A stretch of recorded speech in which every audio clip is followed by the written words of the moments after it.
Good evening, everybody. Welcome to uh, episode 33 of the SMB Talks. So today I have a special guest. As I have been telling you guys, I am bringing the best authority on customer experience and customer service. So if you want to learn anything about customer experience, he is the person to go to. So today the guest is none other than Shep Hyken. He is the customer service and experience expert and the chief amazement officer of Shepard presentations. He is a New York Times and Wall Street Journal bestselling author and has been inducted into the National Speakers Association Hall of Fame for lifetime achievement in the speaking profession. He works with organizations across the globe who want to build loyal relationships with their customers and employees. And he has published amazing best-selling books in the field of customer experience. Some of them are Moments of Magic, The Loyal Customer, The Cult of the Customer, The Amazement Revolution, Amaze every customer every time, and The Convenience Revolution. He's also the creator of the Customer Focus, a customer service training program that helps clients develop a customer service culture and loyalty mindset. So in 1983, he founded Shepard Presentations, and since then, he has worked with hundreds of clients ranging from Fortune 100 to companies with less than 50 employees. Some of his clients include American Airlines, AT&T, Abbott Laboratories, American Express, etc. So without further ado, let me just bring him on. Hey, how are you? I'm good. How are you, Shep? Good. I'm excited to be here. We've got a lot to talk about, and thank you for that wonderful introduction. My mom would be proud. Thank you so much. So I know that you don't have much time, so let's just get into it. We got enough time. I've got your questions. I know where we're going. Absolutely. So, Shep, since I've got here, whenever I think about customer experience or I want to learn in my job, whenever I want to read something new, your website, your articles on Forbes, etc., is my reference material. So, how did this journey of studying and sharing knowledge about customer experience start? Sure. So I've been doing this for 38 years now. Started in 1983. Is that right? About 38 years. Yeah. I know I don't look that old, but when I started, I had just this passion for customer service. I'd grown up. I had my first business when I was a young kid, 12 years old, a birthday party business. And my parents taught me about be nice to customers, send them thank you notes, follow up, make sure they're happy, get feedback. And I had no idea that was part of customer service. So when I got into the real world and wasn't sure what I wanted to do, I saw a couple of these amazing speakers. I said, I can do that. I can get up in front of people and talk. And I had a little college background. I had graduated, and I'm ready to do it. So I wrote this speech, and I gravitated toward all the books in the bookstore about like business books. I gravitated toward the customer service books. Tom Peters' In Search of Excellence was just out. Ron Zemke and Carl Albrecht wrote a couple of books. So I bought those books, studied them, started doing the speech. And over time, my clients were teaching me more than I was teaching them. But hey, I was hired to just talk for 45 minutes or an hour. That's all. Be entertaining, give a couple of good points. But I started to do a lot of studying and researching, and that's really where it all started. Then I started to write a newsletter, and it forced me to study other companies, get case studies. And really, that was, I've been doing that newsletter now for 20 plus years, 20 some odd years. So it's a long time. Right. I look forward to that newsletter. I get it in my inbox every week. So it's fantastic. Thank you. So, I just want to talk about 2020, especially because that was a great year, wasn't it? So 2020, actually, I spoke to Adam Toporek and his friends also about the same question. So I want to get your thoughts on, it was a very different year for every customer experience professional. So how do you think COVID-19 has impacted the world of customer experience? Wow. So, we can go back to the very beginning of COVID-19. If you look at, we're basically right about or almost to a year right now from when everybody in the world shut down. And I think the first thing that happened to the whole customer service and experience field, especially as customer support is concerned, is all these call centers shut down. All of a sudden, there were these long lines and holds to get work done, and you'd have to wait for a day before somebody would get back to you, or you'd wait on phone for the hours. But very quickly, I'm going to say within a matter of a few weeks, companies started to figure it out, and they shifted. And what's happened is, and this is, people think, oh, there's a lot of innovation that took place in the last year as people shifted. There was no innovation that took place in the last year. There was acceleration of already great technology that just hadn't been used yet by these companies. Nothing was invented in the last 12 months. But what happened is we were put into a position that forced us to start using what was there. Now, here's my take on it. If we never had the pandemic, 5 years from now, maybe even 3 or 4 years from now, we would be experiencing the same technologies that we were forced to use during the pandemic. It was just happening. It was just accelerated. So I think that's what happened. On the customer side, the customer expected and needed a little bit more hand-holding and empathy from the people they were dealing with. And that's just because life changed and they wanted that support. So I think that the companies that were able to display empathy, care, give people still the good experience that they expected, they're doing very well and better than the ones that could just do the experience without the empathy. Or even with empathy and not putting the right technology to use, you're still going to erode the confidence of that customer, and they're going to want to look somewhere else to do business. Right. I like that, because I've never heard this perspective before. That it just, I was hoping, because Annette's a friend of mine, and did you say Jeff Toyster or Adam Topper? Adam. Yeah, Adam. Those guys are buddies. I'm going to, what can I say that they haven't said? They're pretty sharp people. They really are. Absolutely.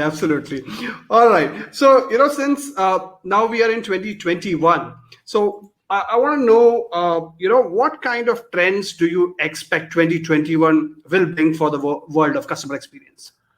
What trends do I expect in 2021? Well, I expect that customers are smarter than ever before. They compare every company, B2B, B2C, doesn't matter, to the best experience they've ever had.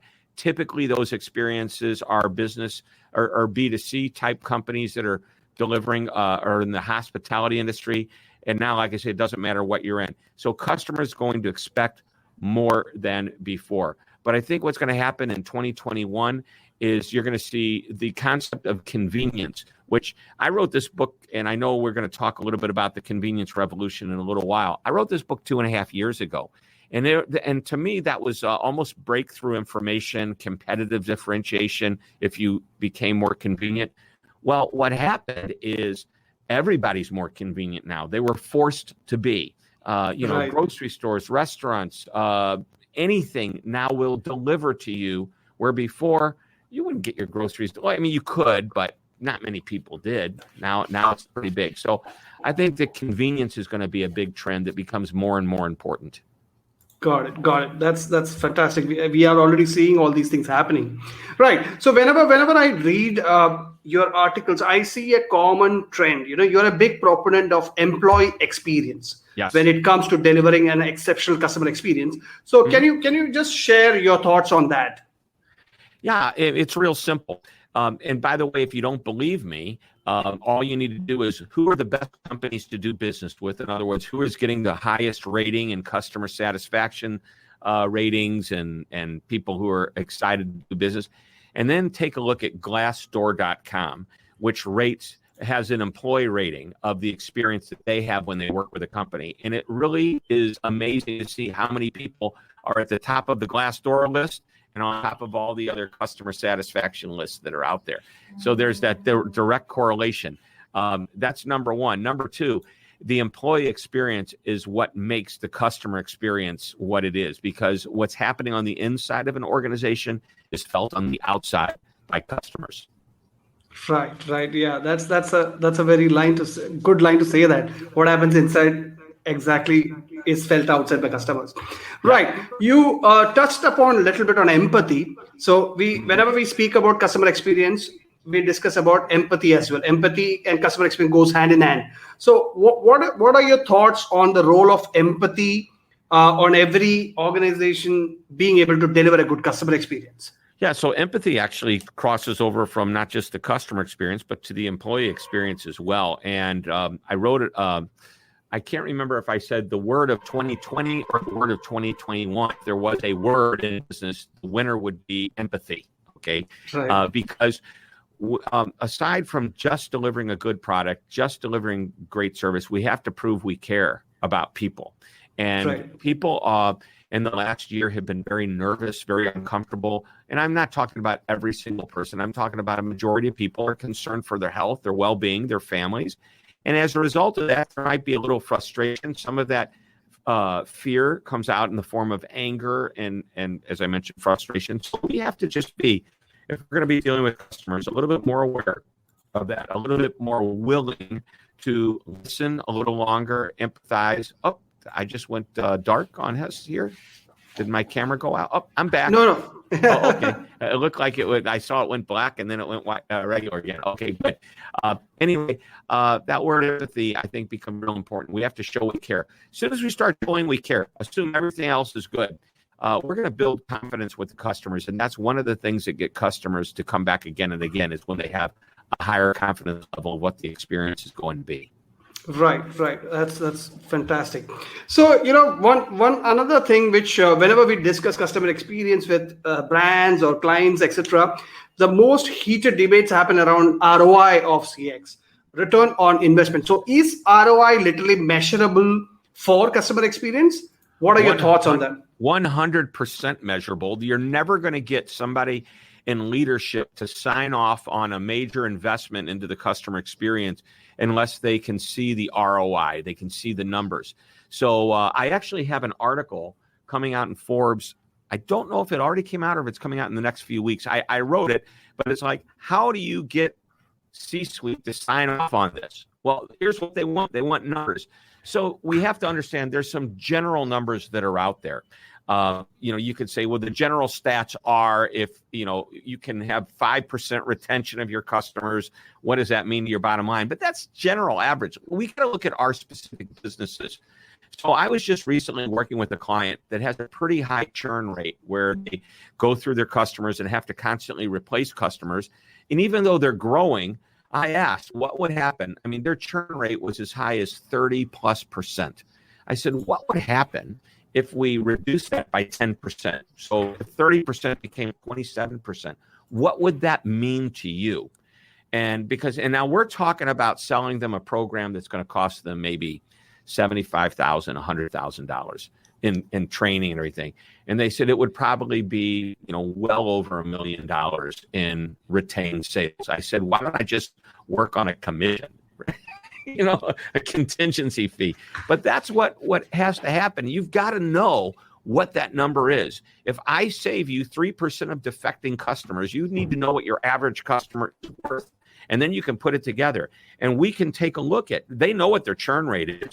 We can take a look at it 6 months from now and see if the needle has moved. And the only way it's going to move is if they make a change and they do the work. And by the way, that's what we're sometimes hired to do, is not just do the training, but handhold people, weekly meetings, every other week meetings with leadership teams, helping them understand if you want to move the needle, if you want to reduce your churn, if you want to increase the revenue of the bottom line, this is what you have to do. By the way, I believe your customer support departments can be renamed. They could be called revenue generation departments, customer retention departments, because that's exactly what their job is to do. And a good agent will take a customer and suggest they buy more for the right reasons. And that is all part of sales as well. So it all ties into the whole overall customer experience. Got it. That's a very valid point over there. Right. So now let's talk about industry types, B2B and B2C. Yes. Are there any overlapping trends in managing CX in both? And what is your take on that? Sure. Well, as I mentioned earlier, I believe that even if you're in the B2B business versus B2C, I think people in B2B are starting to expect the same levels of service they get from B2C companies. Right. So that's number one.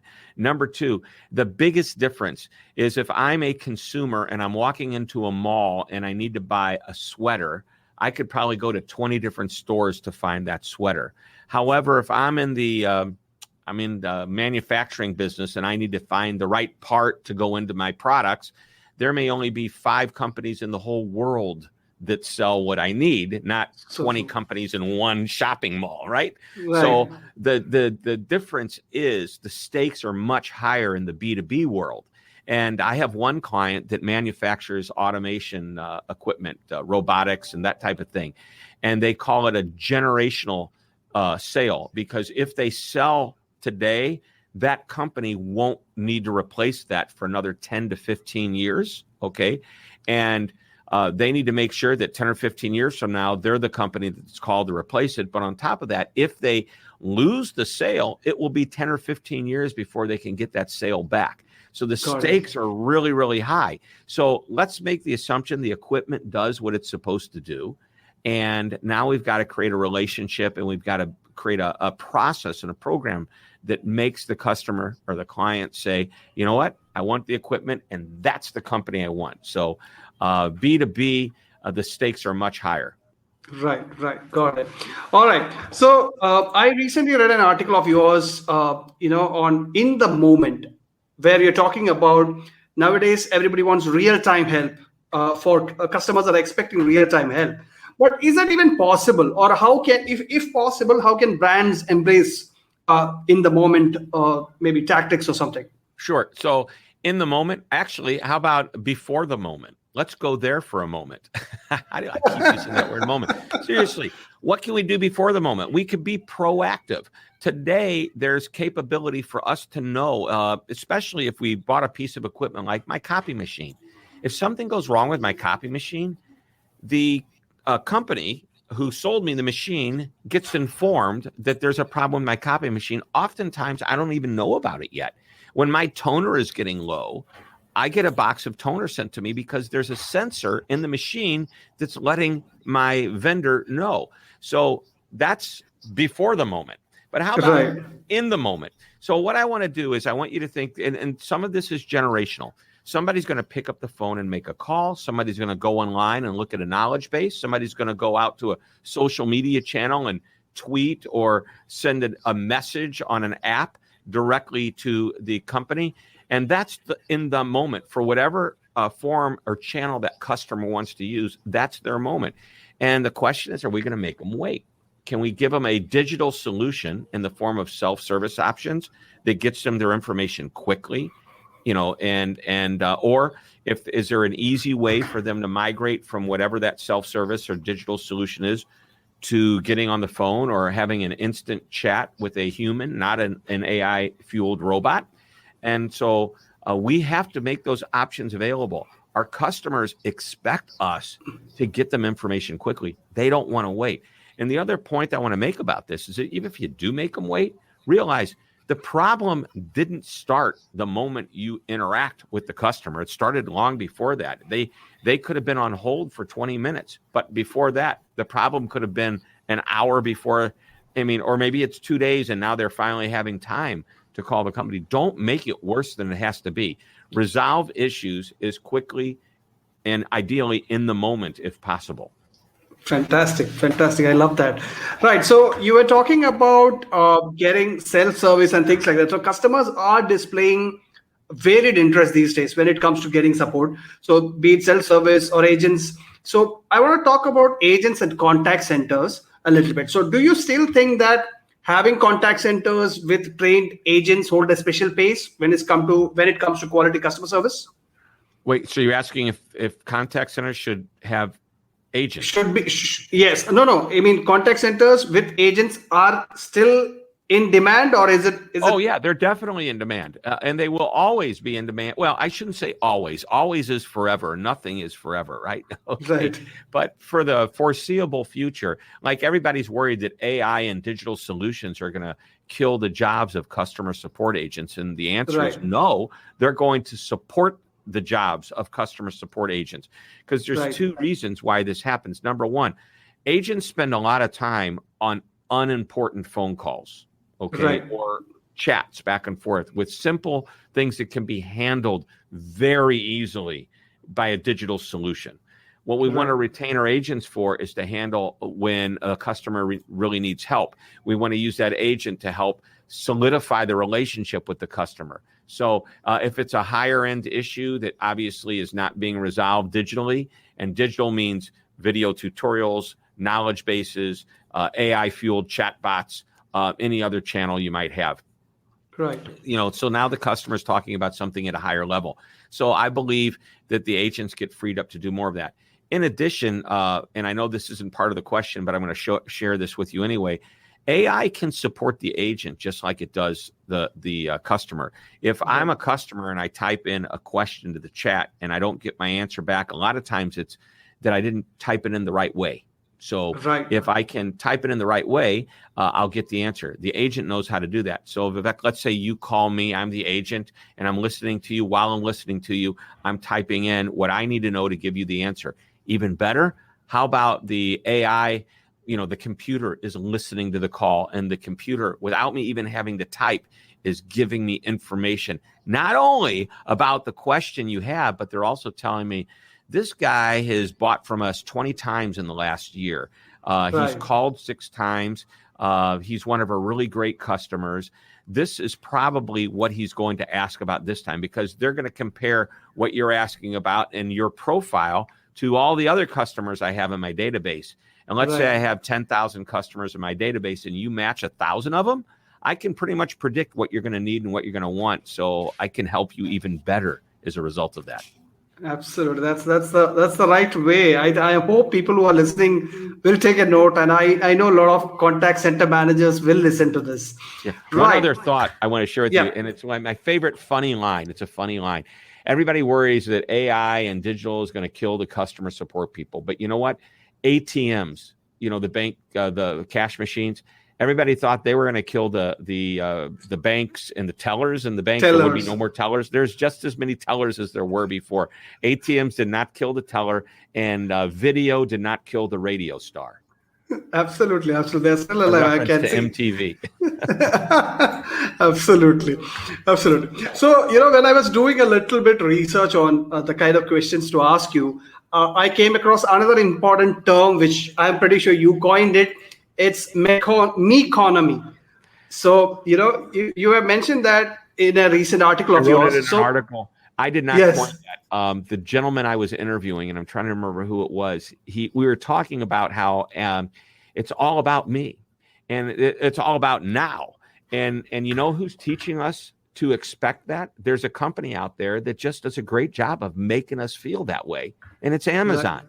Amazon, it's like, you want it now? We'll get it to you now. We'll get it to you like in less than 2 hours. It's amazing. I don't even have to open my computer to order anymore. I just look over at my little, I don't want to say her name. It's my Amazon Echo that's right behind me. And I just say, hey, I need more, dishwashing detergent. And it shows up, the next day. I don't even have to open a computer anymore. I just ask for it.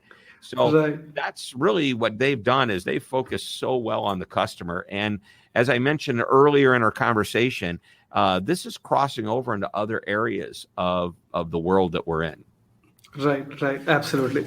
All right. Now, final question on CX is, as a go-to authority on this, what are your top 3 tips for organizations who want to make CX their competitive advantage? Sure. Number one is to recognize that it's philosophical, it's cultural. So whatever your service and experience ideas are, you've got to bake it into the culture. And the way to do that is leadership has to define what it is. Okay, what does our vision for customer experience look like? And then we have to get everybody to understand it. So that's communicating it. And then we've got everybody to understand what their role they play in that. Now, somebody may say, I never ever see the customer. I'm in the back room doing finances.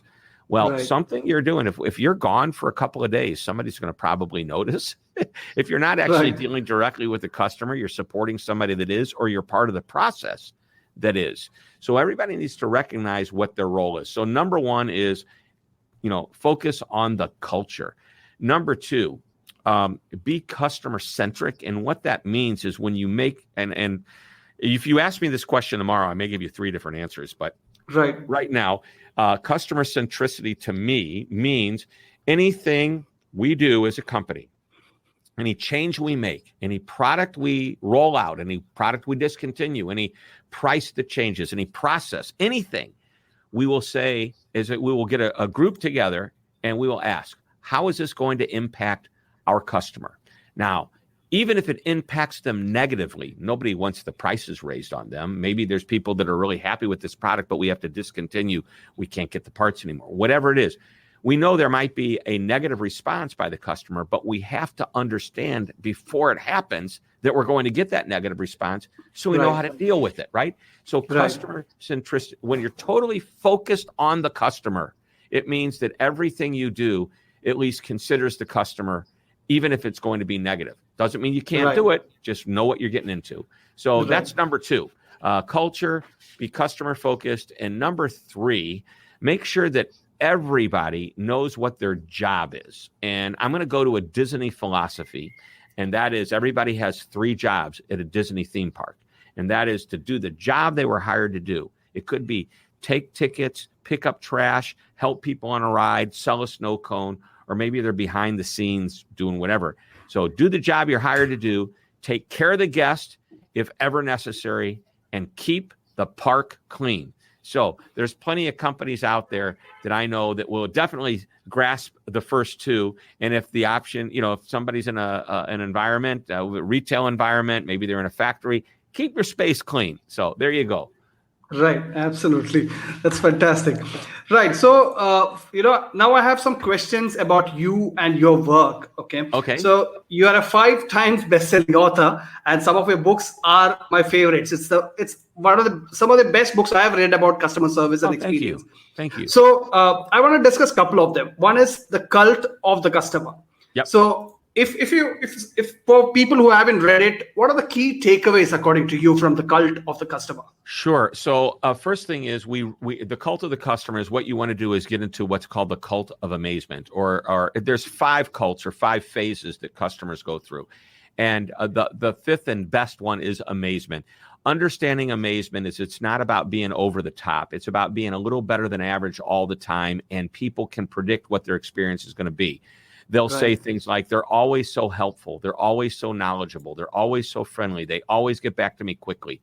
Even when there's a problem, I know they can always count on me. If you could put the word always or always take care of, if you put the word always in front of something positive, that's how you know you're in that cult of amazement. On the other end, which is your first cult or phase, you're in the cult of uncertainty. That's where everybody who does business with you for the very first time, that's where they are. They hope it's going to be a good experience, but they don't know for sure. And once they find out, they get into alignment and they experience it, then they own it because it's predictable. And if that owned experience is positive, then you're in amazement. But that uncertainty is really a quick one you want to get out of. And a lot of times companies stay in uncertainty because their service levels and experience levels fluctuate. This time it's great. The next time I got somebody that wasn't so good to help me. And we erode the confidence by having an inconsistent experience. So that's what the cult of the customer really focuses on. Fantastic. So, next book, which I want to touch upon a little bit, is the Convenience Revolution. Love that book. You already talked about convenience a little bit. So what are the key takeaways from that? The Convenience Revolution. Yeah, so there's 6 convenience principles, and I use case studies from multiple types of companies, everything from ones we've heard of to ones we've never heard of, from large companies, small companies, B2B, B2C. But here are the 6 principles very quickly. One is reduce friction. And friction comes in the form of many ways. People wait on hold. You make them go through a hard, arduous process. Get rid of the friction. And all 6 principles have a piece of reducing friction in them. So number 1 is figure out ways to reduce that. Number 2, self-service. Give the customer control, not just in customer support, but giving them control, allowing them to be in charge of their own destiny. Today, I can go on to a car dealership or a car manufacturer site, and I can choose my color, my engine size, V6, V8, whatever it is, 2-door, 4-door, everything about the car. And now I print this out and I self-service my way into the next step is go talk to the dealership and see what price I get, but you see, that's a buying experience, or it could be a customer service experience where I just find information, but self-service is good. Technology is number 3. Can you use technology to create a better experience?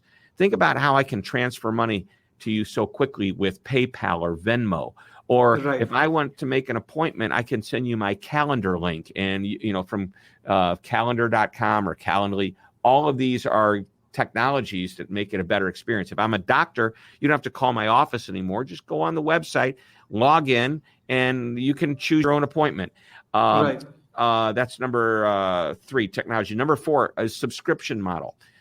Anything that shows up on my doorstep on a regular basis. So it could be, I'm a member of the Dollar Shave Club. Every month I get shaving blades. I might have a dog food delivery. Chewy.com delivers dog food. Amazon creates subscription models. Software as a system. That's all subscription. Customers love when they can predict when things are going to happen. Companies love it because it's recurring revenue. Number 5 is delivery, taking whatever it is to the customer. Before the pandemic, delivery was really special. Today, it's kind of expected in a lot of areas. It's no longer a breakthrough, it's a trend, and it's expected. So, but when you can take something to the customer and make it easier for them. My car dealership, for example, when I have a service issue, they bring me a loaner and they pick up my car and they bring back my car when it's finished. I never have to go in there. And finally, number 6, access. How easy am I to get to? If I am a 24/7 operation, I have people that'll answer the phone all day and all night. If I have lots of good self-service solutions, it's pretty much like I'm there for you anytime you need it, except if you need to talk to me on the phone, I'm not accessible. What are my hours of operation? Are they good for my customers? What are my locations? If you go into New York City here in the U.S., every other block, there's a Starbucks. I know I'm going to get a good cup of coffee somewhere. I just have to walk about 100 yards. So there you go. Absolutely. So those are the 6 convenience principles. Absolutely. So guys, whoever is watching, if you own a product, own a company, run a company, work for a company, handle customer queries, etc., but read this book, Convenience Revolution. It's fantastic. Thank you. And my final question to you, Shep, is how has COVID-19 impacted you and your work? Wow. How is 2021 looking up? Sure. So obviously, a big part of my job is to travel the world and go in front of people, an audience, and do a speech. So that immediately came to an end in March. But I see we're starting to get booked now for that in the fall as well as 2022. But I watched what was going on, and it took me about 2 weeks to observe. I thought, is this going away anytime soon? I don't think so. And so I have on the other side of this wall, I have a studio, and I use that studio, and I've been using it for years to create my videos. Well, I went out, I bought more equipment, I bought better equipment so that when I do true virtual presentations, instead of in front of a large audience, I'm in a camera and there's a large audience on the other side, they're getting a really good experience. I have good backgrounds, I have good visuals, I'm able to incorporate a lot more, and I think I stepped it up. And even though I did virtual presentations, maybe 10, 12 on a good year, maybe 15 over the last, I don't know how many years, webinars, that type of thing. Well, now I'm doing 10 a month. And my regular speeches on stage, maybe I do 50 a year. Those will come back probably in 2022. I'll probably have close to a full schedule. And I think later this year, September, October, November, I should be booking in person as well. So I look forward to that. And speaking of September of this year, I just was allowed to announce this 2 days ago. My publisher said you could start telling people about your new book titled I'll Be Back.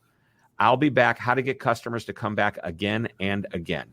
And if you want to learn more, everybody can go to I'll Be Back Book, but it's ILL, no apostrophe, I'llBeBackBook.com. And if you buy the book today, you get the ebook free, and then the book will ship to you as soon as it comes out later this year. Fantastic. I'll be doing that today. So thank you so much. I love the title, I'll Be Back. I'll be back. Who does that remind you of? Terminator. The Terminator. So my question is, if your customers want to terminate you, and I have a whole chapter in there about 10 reasons customers would terminate you, and actually reasons why you would terminate your customer. So that's in there as well. But yeah, I referenced the great Arnold Schwarzenegger and his role as the Terminator. Although I came up with the title separate, but then as soon as I started thinking about it, I go, how can you not talk about the Terminator in this book, right? No, I loved it. I can't wait to read it. And we have come to the end of the discussion. And thank you so much, Shep, for taking your time out. Thank you to Cindy as well for setting this up. And stay safe and speak to you soon. You too. Thank you so much. Appreciate you. Thank you. All right. So that was Shep Hyken, the go-to authority on customer experience. I read at least one article of his every day because my work is predominantly into customer experience and customer service, how to improve it for our client, etc. So that was February over, and we have an exciting March looking up. So guys, as I mentioned, the SMB Talks is a live chat where you also can appear if you have an exciting story to tell or an exciting product or business to discuss about. So reach out to me and I will be meeting you all next week with another exciting guest. Thank you so much for watching tonight. Good night.